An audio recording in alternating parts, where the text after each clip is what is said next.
तो साइंटिस्ट आगे एक्सरसाइज 10.2 का फिफ्थ क्वेश्चन देखिए।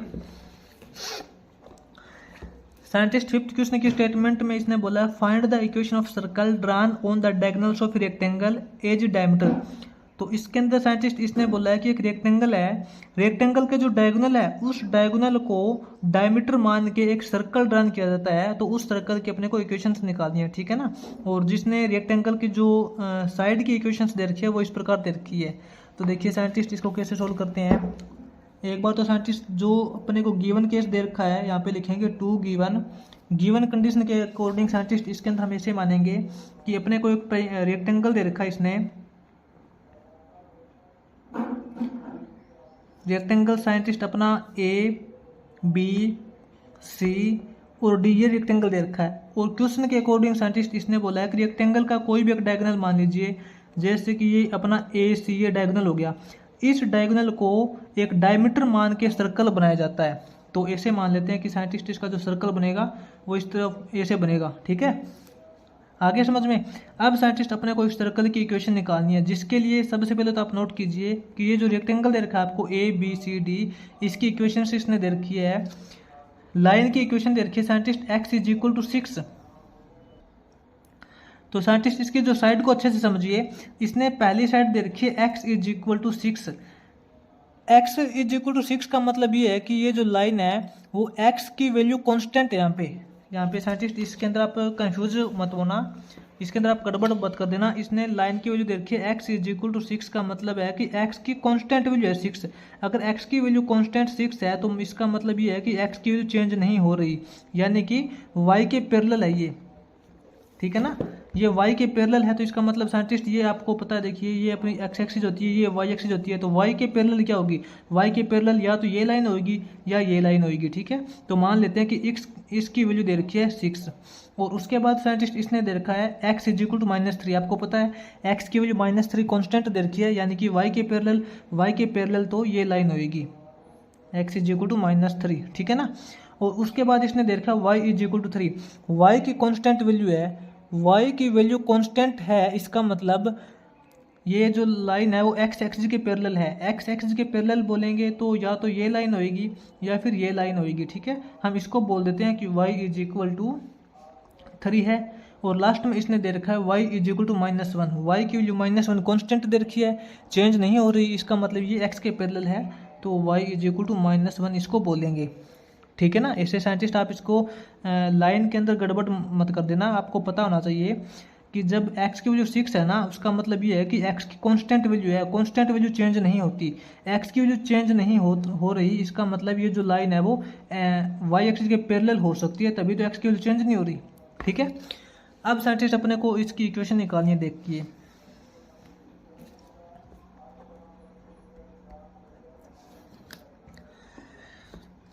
साइंटिस्ट इसके अंदर क्या है कि अपने को सर्कल की इक्वेशंस निकालनी है डायमीट्रिक फॉर्म के अंदर। ये देखिए इसने बोला है कि ए सी जो रेक्टेंगल का डायगोनल है वो इस सर्कल का डायमीटर है।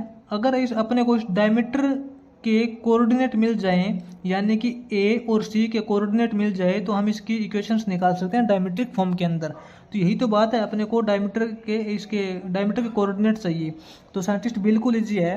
तो कोऑर्डिनेट ऑफ ए क्या हो जाएंगे, यहाँ पे लिखेंगे साइंटिस्ट जो ए सी है, ए सी इज द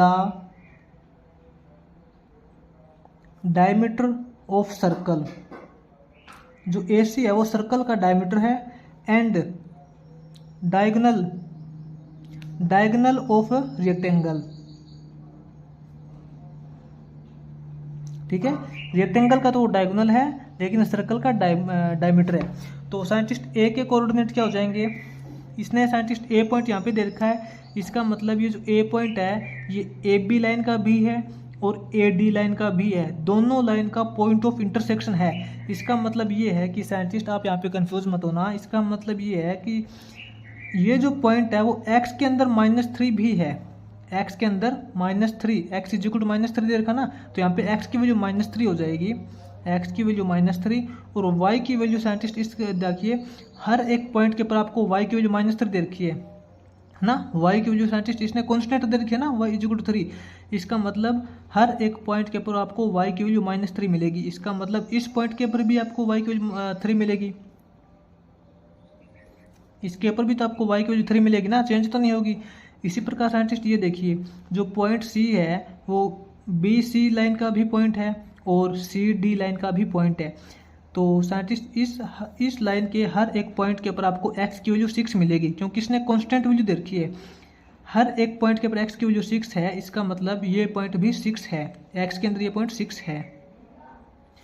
और इस लाइन के हर एक पॉइंट पर आपको y की वैल्यू -1 मिलेगी, तो ये पॉइंट भी आपका -1 हो जाएगा।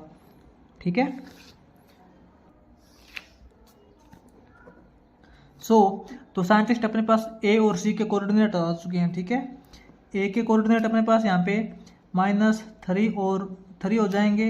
इसी प्रकार अपने पास जो c के कोऑर्डिनेट है वो अपने पास यहाँ पे 6 और -1 हो जाएंगे। साइंटिस्ट ये अपना जो a और c है ये इस सर्कल का डायमीटर है, तो डायमीटर के अपने पास कोऑर्डिनेट आ जाते हैं। तो उस सर्कल की इक्वेशंस कैसे होती है, hence the equation of a circle in diametric form.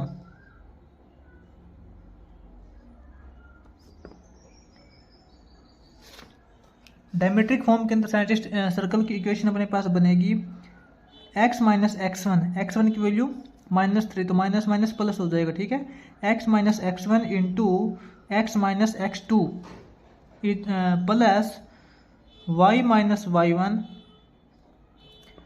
Into y minus y2 की वैल्यू -1, तो माइनस माइनस +1 हो जाएगा, इज इक्वल टू 0। इसको सोल्व करेंगे साइंटिस्ट अपने पास यहाँ पे ये हो जाएगा x² माइनस 6x हो जाएगा। ठीक है, plus 3x minus 18 plus y² plus y minus 3y minus 3 is equal to 0। तो साइंटिस्ट अपने पास इक्वेशन क्या बनेगी इस सर्कल की, x² plus y², 3x minus 6x करेंगे तो -3x हो जाएगा, और y माइनस 3y करेंगे -2y हो जाएगा।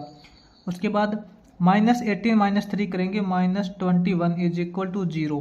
तो ये साइंटिस्ट अपने पास जर्नल इक्वेशन आ जाएगी सर्कल के लिए। ठीक है, जर्नल इक्वेशन ऑफ सर्कल हो जाएगी ये, जिसके जो कोऑर्डिनेट है वो इस रेक्टेंगल का डायगोनल हो जाएगा। तो ये साइंटिस्ट अपना 5th क्वेश्चन हो जाएगा। उसके बाद में देखिए इसका 6th क्वेश्चन करेंगे आगे। तो साइंटिस्ट आगे इसका 6th क्वेश्चन देखिए। साइंटिस्ट 6th क्वेश्चन के अंदर इसने बोला है find the equation of circle circumscribing the rectangle whose sides are. तो साइंटिस्ट इसने एक अपने को रेक्टेंगल दे रखा है जिसकी साइड दे रखी है, और इसने बोला है कि उस रेक्टेंगल को सर्कमस्क्राइब करने वाला एक सर्कल है, उसकी अपने को इक्वेशन फाइंड करनी है। तो साइंटिस्ट इसके अकॉर्डिंग मान लेते हैं अपने जो गिवन कंडीशन दे रखी है, गिवन क्वेश्चन, उसके अकॉर्डिंग साइंटिस्ट सबसे पहले एक सर्कल बनाते हैं। ये साइंटिस्ट अपना एक सर्कल हो जाएगा, और इसको सर्कमस्क्राइब करने वाला, कहने का मतलब है कि एक रेक्टेंगल है, ठीक है, इसके अंदर साइंटिस्ट एक रेक्टेंगल बनाया जाता है जो कि अपना A, B, C और D होगा। साइंटिस्ट इस रेक्टेंगल की साइड नोट करने से पहले इसके अंदर आप एक बात कंफर्म कर लेना, रेक्टेंगल के अंदर आपको पता है कि चारों एंगल जो है वो 90 डिग्री के होते हैं, ये भी 90 डिग्री का, ये भी 90, सारे एंगल आपको 90 डिग्री के ही मिलेंगे।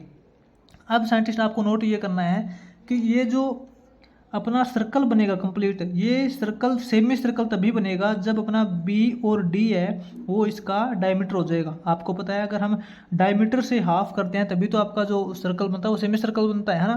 तो ये साइंटिस्ट आपका देखिए B और D है, ये आपका इसका डायमीटर हो जाएगा,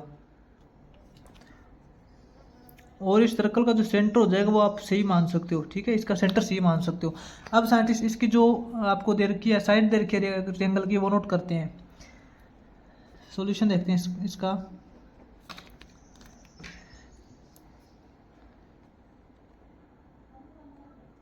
given sides of rectangle are, scientist आपको यहाँ पे एक बात नोट करनी है, जो साइड ए बी है, ए बी, और उसके बाद में साइंटिस्ट साइड बी सी ए और ए डी, ठीक है। इसके अंदर साइंटिस्ट जो साइड ए बी है वो 2x minus Y plus 3 is equal to 0 दे रखा है, ठीक है। उसके बाद साइंटिस्ट आपको जो बी सी साइड है, यहाँ पे आपको एक बात नोट करनी है, साइंटिस्ट आपको दोबारा से बता रहा हूँ, इसको तो चलो आपने साइड ए बी मान लिया, इसको आप साइड बी सी नहीं मान सकते, ठीक है। क्योंकि आप इसके अंदर नोट करना, जो ये अपने साइड ए बी की इक्वेशन है और ये जो इसकी साइड की इक्वेशन है 2x माइनस वाई, कहने का मतलब है कि इन दोनों इक्वेशन के अंदर x और y के कोफिशिएंट सेम है। x के कोफिशिएंट 2, इसमें भी x का कोफिशिएंट 2 है, इसमें y का कोफिशिएंट -1 और इसमें भी -1 है y का कोफिशिएंट। तो साइंटिस्ट इसमें नोट करने वाली बात यह है कि आपने इससे पहले 9th चैप्टर के अंदर किया होगा, अच्छे से क्लियर किया है, तो आपको पता होना चाहिए कि अगर किसी भी दो लाइन के अंदर x और y का कोफिशिएंट सेम होता है तो उसका मतलब ये होता है कि वो दोनों लाइन पैरेलल है, ठीक है ना। इसका मतलब साइंटिस्ट ये जो दोनों लाइन दे रखी है, ये दोनों लाइन एक दूसरे के पैरेलल है, यानी कि अगर अपने पास ए बी लाइन की साइड ये है, तो जो इसके बाद में जो इसने इक्वेशन दे रखी है वो इसकी इक्वेशन हो जाएगी, क्योंकि ए बी लाइन के पैरेलल सी डी लाइन है, ठीक है। तो ये सी डी लाइन की इक्वेशन हो जाएगी जो इसने दे रखी है, सी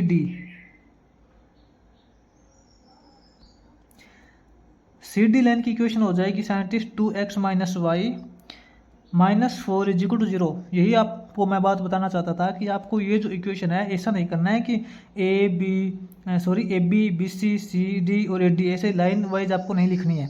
आपको यहाँ पे पता होना चाहिए कि अगर दोनों लाइन की जो एक्स और वाई के कोफिशिएंट होते हैं वो सेम होते हैं तो दोनों लाइन पैरेलल होती है। अगर ए बी लाइन की इक्वेशन ये लेंगे तो ये अपनी इक्वेशन है वो सी डी लाइन की हो जाएगी, क्योंकि इसके ये पैरेलल है, ठीक है। अब B C line scientist, B C line की इक्वेशन इसने दे रखी है x plus 2y -1 is equal to 0, ठीक है। और उसके बाद में जो ए डी लाइन की इक्वेशन हो जाएगी अपनी x plus 2y -2 is equal to 0, ठीक है ना। तो आपकी जो इक्वेशन बनेगी इस प्रकार बनेगी। अब साइंटिस्ट आपका मेन मकसद क्या है कि इस सर्कल का जो डायमीटर है डी बी, इसके कोऑर्डिनेट निकालना। तो साइंटिस्ट आप ये देखिए, जो बी अपना पॉइंट है, बी पॉइंट के कोऑर्डिनेट कैसे निकालेंगे, लाइन ए बी और बी सी की इक्वेशन से। From the equation of line A B and B C, A B और बी सी इन दोनों से यूज करके देखिए इसके बी के कोऑर्डिनेट कैसे निकालते हैं, क्योंकि बी जो पॉइंट है ये ए बी लाइन का भी पॉइंट है और बी सी लाइन का भी पॉइंट है। तो इन दोनों का पॉइंट ऑफ इंटरसेक्शन देखते हैं क्या आता है। 2x minus Y plus 3 is equal to 0 और उसके बाद में x plus 2y minus 1 is equal to 0। तो साइंटिस्ट इसके अंदर ऐसा करते हैं, इस इक्वेशन को मल्टीप्लाई कर लेते हैं 2 से, मल्टीप्लाई बाई 2 बोथ साइड, ठीक है। इसमें दोनों साइड 2 से मल्टीप्लाई करेंगे तो क्या हो जाएगा, 2 टू ज़ा 4x हो जाएगा, माइनस ये 2y हो जाएगा, ये प्लस के अंदर 6 हो जाएगा इज इक्वल टू 0। ये अपने पास क्या हो जाएगा, x plus 2y minus 1 is equal to 0। अब साइंटिस्ट इन दोनों को ऐड करेंगे तो देखिए +2 -2 ये तो कैंसिल हो जाएगा, अपने पास क्या बचेगा, 4x प्लस 1 करेंगे 5x हो जाएगा और 6 - 1 करेंगे तो +5 हो जाएगा, ठीक है, इज इक्वल टू 0। इसके according 5x is equal to -5, तो x की वैल्यू अपने पास हो जाएगी -1। साइंटिस्ट यहाँ पे अपने पास x की वैल्यू -1 आ गई, तो ये हम इसके अंदर पुट करते हैं, value of x is equal to -1 put in. इसके अंदर इन दोनों में से किसी के अंदर भी वैल्यू पुट कर सकते हैं, x plus 2y minus 1 is equal to 0। X की वैल्यू -1 पुट कीजिए तो साइंटिस्ट अपने पास हो जाएगा 2y -1 हो जाएगा -2 is equal to 0। 2y is equal to +2 हो जाएगा और इसके अकॉर्डिंग y की वैल्यू साइंटिस्ट अपने पास हो जाएगी 1, ठीक है। तो अपने पास साइंटिस्ट एक्स की वैल्यू -1 और वाई की वैल्यू +1। तो अपने बी के जो कोऑर्डिनेट है साइंटिस्ट वो अपने आ जाएंगे -1 और +1 आ जाएंगे, ठीक है। इसी प्रकार साइंटिस्ट हम डी के कोऑर्डिनेट निकालेंगे इक्वेशन सी डी और ए डी का यूज करके।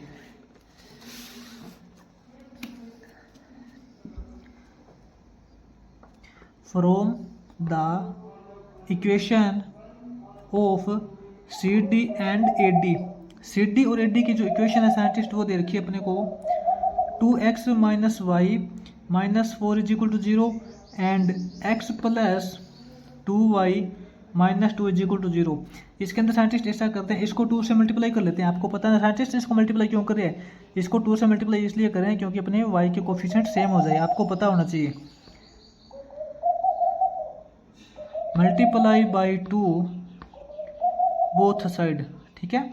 इसको 2 से मल्टीप्लाई करेंगे बोथ साइड, तो यहाँ पे अपने पास क्या हो जाएगा 4x - 2y - 8 = 0। ये अपनी एज टीज रहेगी।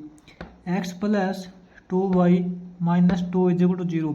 साइंटिस्ट दोनों को ऐड करेंगे तो -2y से +2y कैंसिल हो जाएगा। अपने पास क्या बचेगा 4x + x हो जाएगा 5x।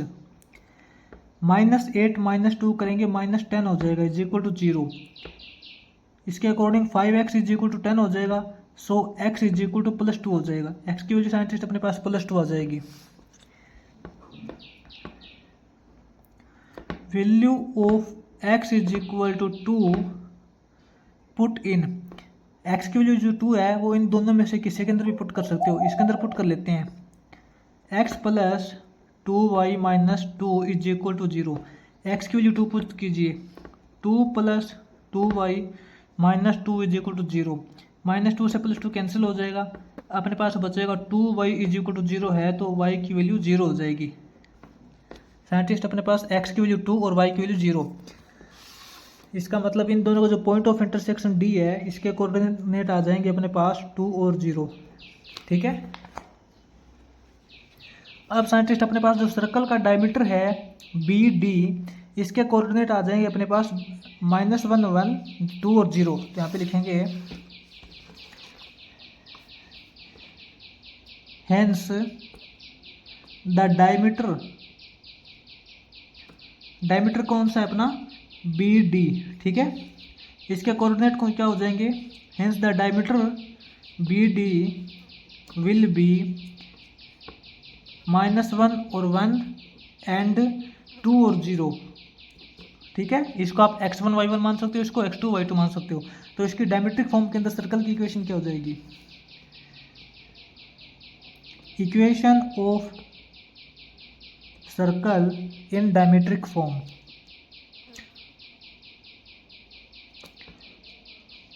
डायमेट्रिक फॉर्म के अंदर साइंटिस्ट इसकी सर्कल अपनी इक्वेशन हो जाएगी सर्कल की x - x1, x1 की value -1 +1, x - x1 into x - x2, x2 की value 2 plus y - y1 into y - y2 = 0, ठीक है। इसको सोल्व करते हैं। x² + 2x, 1 की मल्टीप्लाई करेंगे तो plus x - 2 plus y², y की वैल्यू 0 के साथ मल्टीप्लाई करेंगे तो 0 हो जाएगा। -y की मल्टीप्लाई करेंगे तो -1 की मल्टीप्लाई करेंगे -1 और -1 की मल्टीप्लाई 0 के साथ करेंगे तो 0 हो जाएगा = 0। अपने पास इक्वेशन क्या आ जाएगी सर्कल की x² plus y² -2x + x हो जाएगा अपने पास -x - y -2